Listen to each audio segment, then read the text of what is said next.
Hai teman-teman semuanya, kembali lagi di video saya. Nah, di video kali ini saya akan membahas materi dari bab 3 pengelolaan pendidikan tentang konsep manajemen pendidikan tingkat sekolah menengah.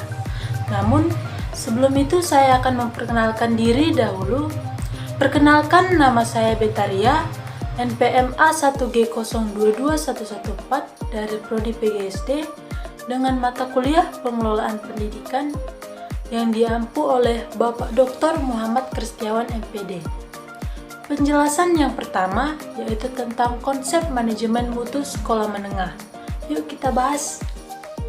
Sekolah menengah sebagaimana menurut Undang-Undang Nomor 20 Tahun 2003 tentang Sisdiknas yang menyatakan bahwa sekolah menengah merupakan lanjutan pendidikan dasar.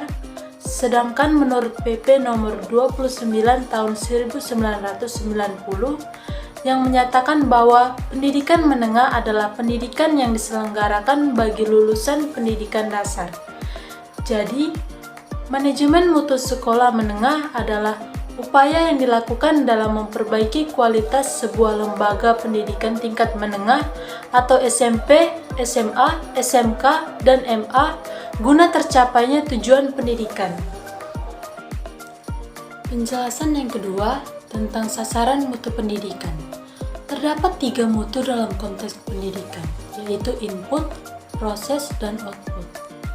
Yang pertama, kita bahas tentang input.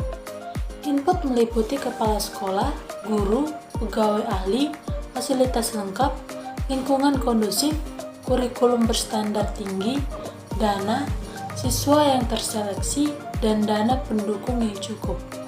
Sedangkan proses meliputi yang pertama KBM, metode dan pengujian efektif. Kedua, yaitu organisasi atau manajemen administrasi yang baik. 3. Hubungan masyarakat atau industri erat.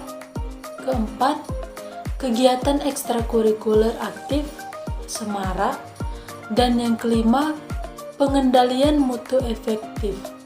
Terakhir, dalam output meliputi nilai hasil belajar memuaskan, kompetensi yang dicapai di atas standar, tingkat kelulusan tinggi, keterserapan ke dunia kerja tinggi, dan kepercayaan masyarakat yang tinggi. Lanjut pembahasan yang terakhir tentang karakteristik menjadikan sekolah bermutu. Karakteristik untuk menjadikan sekolah bermutu terbagi menjadi 4, yaitu 1.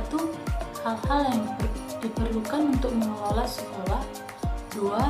Sasaran hasil mutu pendidikan. 3. Dimensi mutu sekolah. Dan yang keempat, fokus manajemen sekolah menengah.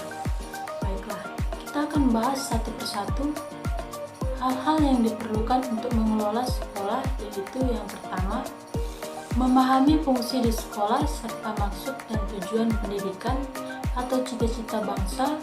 Kedua, memahami kebijakan pemerintah dalam bidang pendidikan dan undang-undang Sisdiknas. Yang ketiga, memahami standar pendidikan yang ditetapkan. Yang keempat, memahami prinsip manajemen dan administrasi. 5.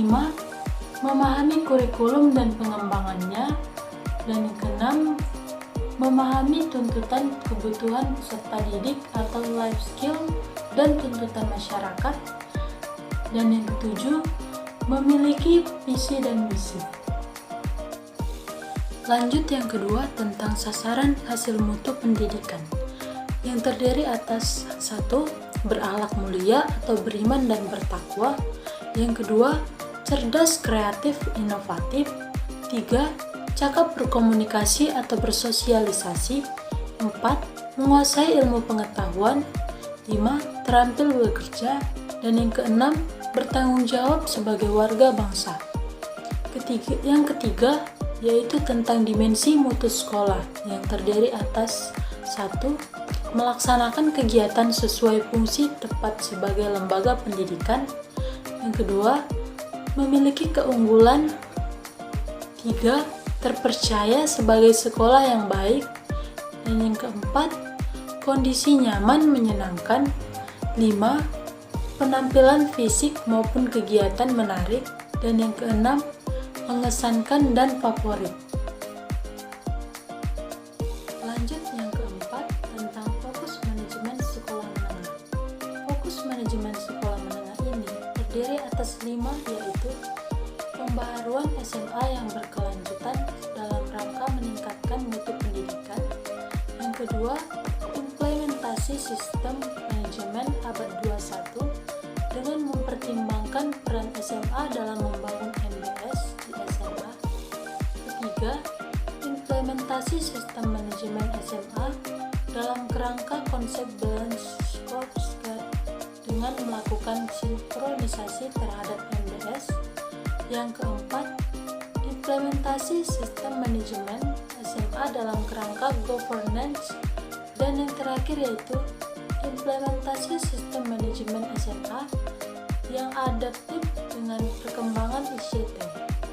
Nah, baiklah teman-teman, itulah sekian penjelasan saya dari bab ini. Terima kasih buat teman-teman yang telah menonton dan semoga videonya bermanfaat ya. Saya tutup. Wassalamualaikum warahmatullahi wabarakatuh.